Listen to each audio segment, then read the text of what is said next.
Well, gentlemen, good morning. Welcome to our, this is our 2025 predictions, global predictions podcast. And so if you're joining us from wherever you are, listening, watching, whatever, I'm really excited because I'm with our key leaders from around the globe. Ed Sosha, our North America Insight Director, David Saunders, our Regional Director in EMEA, Steve Sasse, our Latin America Regional Director.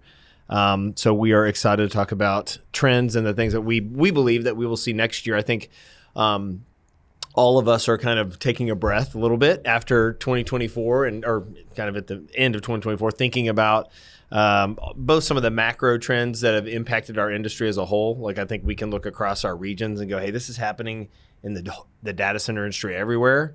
And then as you kind of dive like at a micro level, you start to see the differences like at a regional level and then at a market and even sub-market level. So what I'd love to do today is just share ideas on where we think the markets will be, a year from now when we get together. Ed, since you're to my left and just a great guy, let's start with you, man. So what do you think? I mean, you've been all over the place this year. You've talked to so many people. You've seen the market grow in the U.S. But what do you think about next year and some of the things that we'll see just from a U.S. and North American perspective?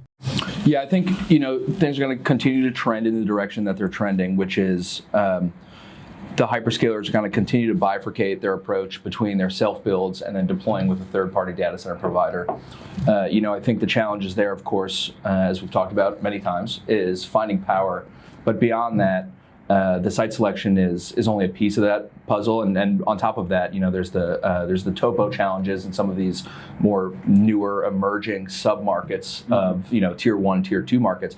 But also, I think the supply chain is going to tighten a bit, and that's going to maybe cause some longer lead times for the development. But again, I think we're really trending in a direction of the shift to inference, where these hyperscalers, these cloud service providers, and these guys supporting these AI workloads are really going to continue to take down gigawatts of space. Yeah, and so let's talk, David. Let's talk to you about just Europe and how like AI has, growing there maybe a little differently than the U.S., but certainly making its self known. But what do you think? How do you think that will impact 2025, and what will Europe look like at the end of next year? Sure. I mean, AI through 2024 in Europe has seen large-scale deployments at least being started to be constructed, especially in the Nordic region, but also elsewhere. It's not just consigned to the Nordics. I think that will continue, and new entrants will come into the AI space as well. We've seen a lot of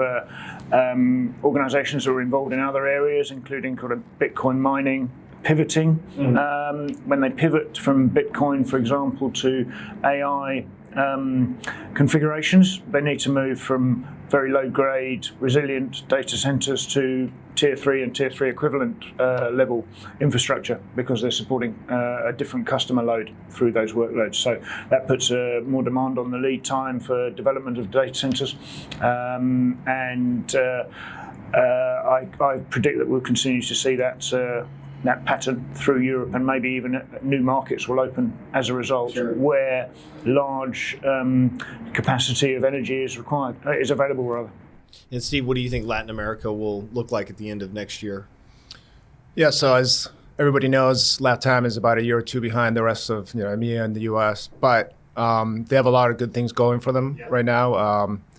Certain markets have good amount of power, like Sao Paulo. They have good amount of power plus good amount of renewable energy. Yeah. So Brazil is going to be at 97% renewable by the end of next year. So that's on the positive side. On the negative side, they have to, governments like Brazil and other governments need to deal with import tariffs, because importing an NVIDIA chip to Brazil costs you twice as much as buying one in the US. Yeah. So if they can deal with that issue and lower maybe some of the import tariffs, I think you're going to see a lot of AI capacity go into Brazil, just because they have the power and they have the renewable energy. Yeah, and maybe region by region, what do you guys think about deal sizes? How big will some of these deployments get? One of the things we talk about datacenterHawk is, not all regions are different, and there's some nuanced parts of each region from a supply demand perspective, even a pricing standpoint, that impacted in a different way. So like AI deployments in Latin America aren't necessarily the same as the US. So just talk about that. Like, what are y'all seeing? Dave, we'll start with you on that. What are you seeing as far as like, how big will these requirements get? Like, how big can they get in Europe, given some of the challenges with infrastructure? Well, I think the starting platform is looking like it's between 8 and 10 megawatts for an AI deployment.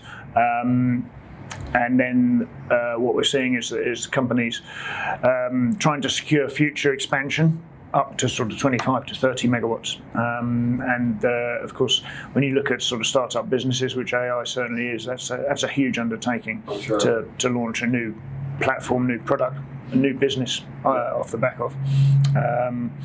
So in the AI space, the numbers are truly industry changing, I'd say. Sure. And then are you seeing the hyperscalers take larger deployments that would solve their AI? So are you seeing any hyperscalers come into market saying, hey, we want 100 megawatts in this market or 200 megawatts here?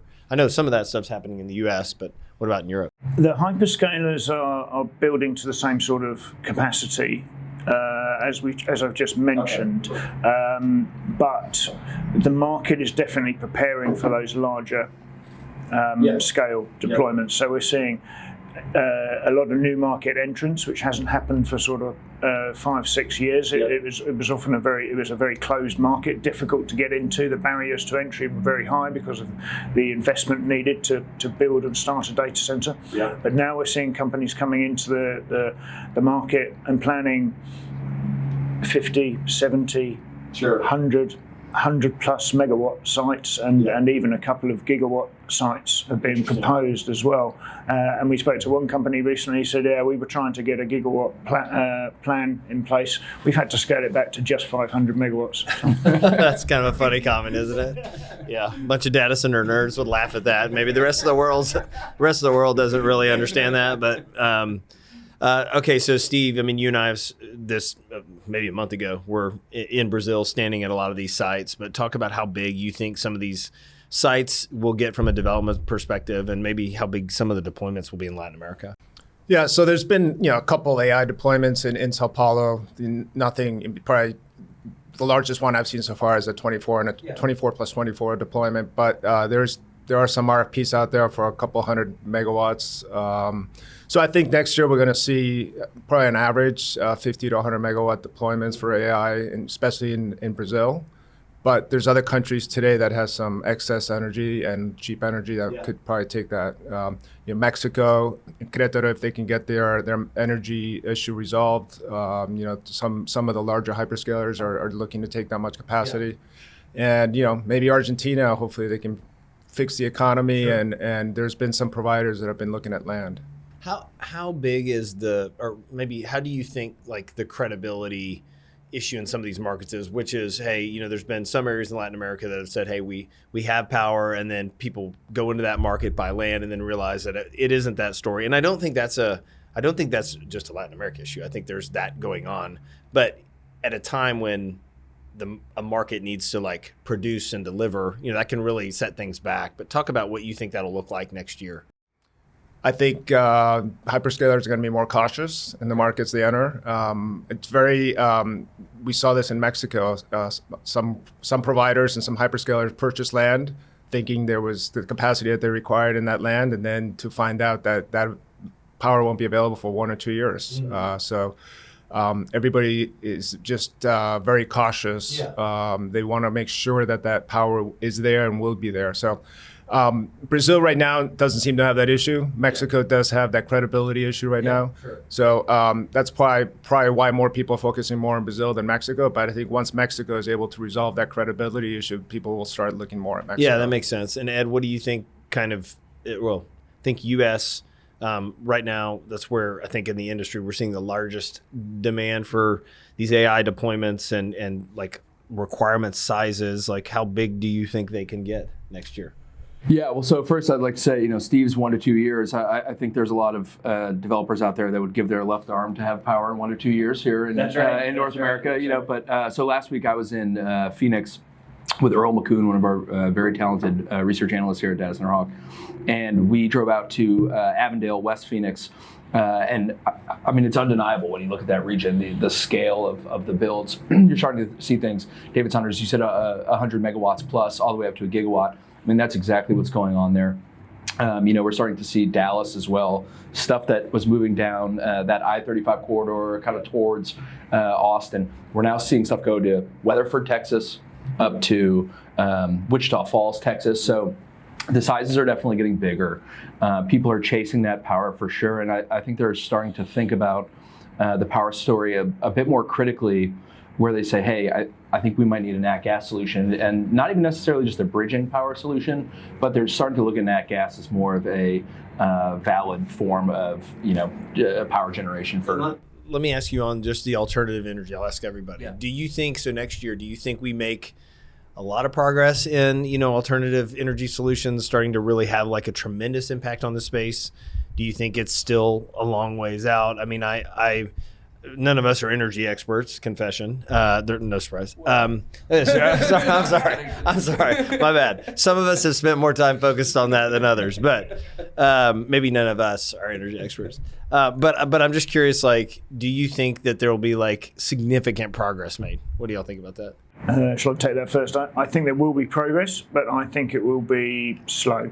Yeah. It's a new technology. What we're seeing, kind of with SMR, for example, small modular reactors. There are a few companies operating in that space and talking to data center operators in my region in EMEA already, but the capacities don't match what we've just been talking about in terms of planned developments. I think that the largest scale I'm aware of is around 20 megawatts. So you're going to need quite a few small modular reactors to support even a 100 megawatt data center. So I think there will be progress. I think it will be slow. I think other alternative energies in the EMEA region, you're kind of restricted to perhaps solar, wind.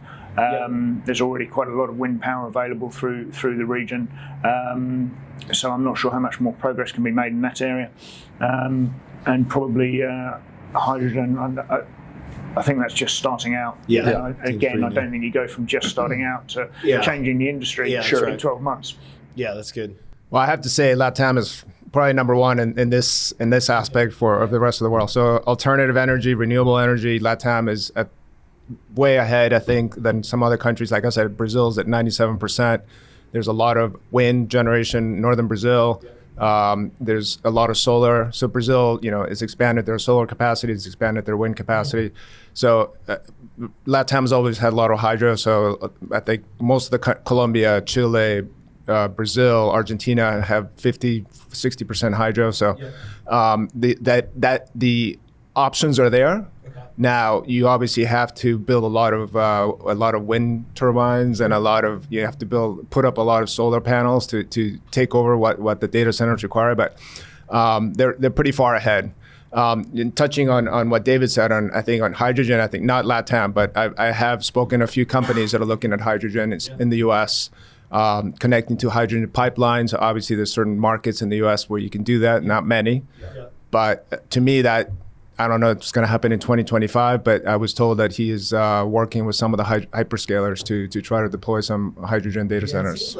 It seems like everything's on the table, like the options, and then trying to figure out, I think, logistically what makes sense, permit-wise, what you can get approved in certain areas, and then financially, what does this do to the financial model? For so long, the data center financial model has been what it is, and there have been significant changes to that, especially when you start adding in these maybe temporary alternative energy solutions while the other power is brought to the site over the next 3 to 5 years. But I think there's still some pretty big question marks on what type of alternative energy will be kind of the chosen one to get us through the next 3 to 5 years. I don't know what you. Yeah, no, I'd echo those sentiments for sure. I think they're not without challenges. If we think about what's going on in Susquehanna with that nuclear deal and a hyperscaler, particular hyperscaler there, I think there were some unforeseen challenges dealing with the Federal Energy Regulatory Commission. But I do think that that's the direction that we're trending. The SMR development, people will say that technology is here today, and it has been. There's SMRs floating around submarines and have been for decades. But we already have a problem with some NIMBYism in the space. And What is that for those that don't know? not in my backyard. So what does that mean? People that So basically, do not want. There's enough people out there who say data centers are, I don't want this big giant building behind my house that hums, and I think that situation is only compounded by if you tell them that you're going to put a small modular reactor in their backyard. People have a problem with that. Yeah, so I think there's kind of the two-pronged approach. There's the public sentiment, and then there's the regulatory piece of that. And then I guess if you had a third, it's just the technological adoption of that in the data center space. But I think it's shaping where people are going. I think we're going to see a lot more activity in the middle of the country. And I've said this before, the MISO service territory. There's a lot of The power service. exactly, and there's a lot of wind power there. Like I said, just think the middle of the country. But I mentioned it before. I think that gas is really going to kind of get us over this hump of this exponential growth. Yeah, that's the U.S. plan. I think I might have even shared this on a podcast. So if I have, sorry. But I was at ITW. I was talking to an individual who financed basically alternative energy deals, and I just asked him, "Hey, in the U.S., how do you solve this problem?" And without thinking, he just said natural gas. Yeah, and he said geothermal, I believe, too. Yeah, that's right. Yeah, he mentioned that too. I mean, so I just think that this will be fascinating to watch. It's bringing a lot of new people into the industry. I think we can all agree in whatever region that we're in. One prediction we'll make is there will be a number of new entrants into this market in 2025. From an investor perspective, from a data center operator standpoint, we're seeing energy companies continue to evaluate this market and figure out how they can play in the space. So that's something I think we'll see. Let's talk pricing. Oh yes. So let's we track like lease pricing in different markets and regions. And so I just want to talk about, do you think pricing will in your region remain neutral, decrease, increase? How do we think that the pricing will move, next year in the data center space? Yeah, so we've continued to see this pricing, this uptick in asking rates for the last several years now, and it's directly correlated to this decline in vacancy, or said differently, limited optionality on the tenant side. So I think these buildings are getting bigger. We estimate that per megawatt it's about $10 to $15 million to build a data center, and when we think about it, the size of data centers now going from 10 and 20 megawatts to 100 to 250 to a gigawatt, the capital implications there are it's getting more expensive to build them, and single tenant users are taking these entire facilities in a lot of the cases. So, I think you have your options are limited on the tenant side, and that supply so far outpacing demand is going to continue to put upward pricing momentum on those asking rates. Yeah, what do you guys think about the rates? Yeah, I'd agree. We're getting the feedback from the market that they're already increasing. We're starting to see that. Everything that Ed said echoes through the EMEA region. In particular, the cost of construction, the cost of materials, the cost of workforce, pushing up, and savvy landowners who see a booming market and are charging more for land. Yeah, sure. And then if you're looking at new technologies that we just touched on as well, they won't come cheap either. So that's going to have a flow-through effect on the pricing down to the kilowatt level. Yeah. Mm-hmm. I mean, for LATAM on the macro level, yes, I agree, 10% maybe increase, but every market is a little bit different. Mexico right now, lack of power, so the price, there was probably a 30-40% increase this year. Anybody has power that was able to sell it. I saw some pretty high rates compared to last year for that market. Bogota right now demand is a little bit soft, so there's a little bit an overbuild there. There's some providers that went in and built some facilities out, so I think that one's probably going to go down 10%, but the rest of the region is probably going to stay the same or go up about 5-10%. Okay. Yeah, I sat with a hyperscaler maybe 2 weeks ago. One of the things that they mentioned, which I thought was interesting, was they were seeing pricing increase, lease pricing. They were also seeing land prices increase significantly. And the comment that this person made I was with was just, that the market will change eventually. And so I think that data center operators that are out there today, have to really be thoughtful around how they not only increase pricing, but also work with their customers, knowing that there's ebbs and flows of the supply and demand, and I think the customers have long memories, and so just reasonably figuring out, finessing that in a way that when the market shifts, I would imagine that those users will expect the opposite from a pricing perspective, and I don't think any of us believe that the market can't shift that fast. I mean, the only thing that if all of a sudden the demand went away, okay, but like the supply cannot be delivered fast enough right now to shift the market conditions that quickly. So it's an interesting. I think it's an interesting approach that all those groups have to take to do that well. Yeah, I think I don't know if rude awakening is the right way to say it, but I think what we've heard through our channel checks in the last couple quarters is the renewal rates being almost twice of what the original lease price was in markets like Northern Virginia, being fair market value. I think that's really, I think it's kind of making our heads spin a little bit. Yep, that's right. Okay, so this is not. In 2024, we have seen the geographic spread of data center requirements, from primary markets, secondary markets to tertiary markets. So, Steve, if you think about Latin America in next year, how do you think that will play out? Yeah, I mean, it's happening. It's starting to happen because of the power and the prices of land. So in Brazil, we're seeing the capacity going north and northwest of Sao Paulo, and even northwest of Campinas. So some hyperscalers have bought land there and are building there. In Mexico, because of the power constraints in Querétaro, we're seeing some of that capacity spread towards Monterrey, San Luis Obispo, which is north of Querétaro. And then we're also seeing some landowners trying to sell to providers west of Monterrey in Durango, Mexico. So we'll see if some of these close, but it's interesting that they're spreading from some of the major metro areas. Yeah. When I started, datacenterHawk like 10 years ago, the main markets in the U.S. were about 10. If you think about colocation, and the hyperscale companies were building in very rural areas, North Carolina, Iowa, so like kind of rural Oregon.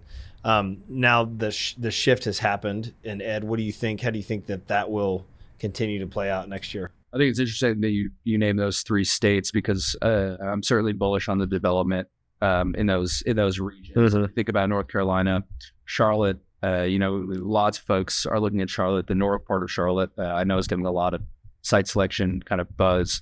I think Minneapolis will see some attention.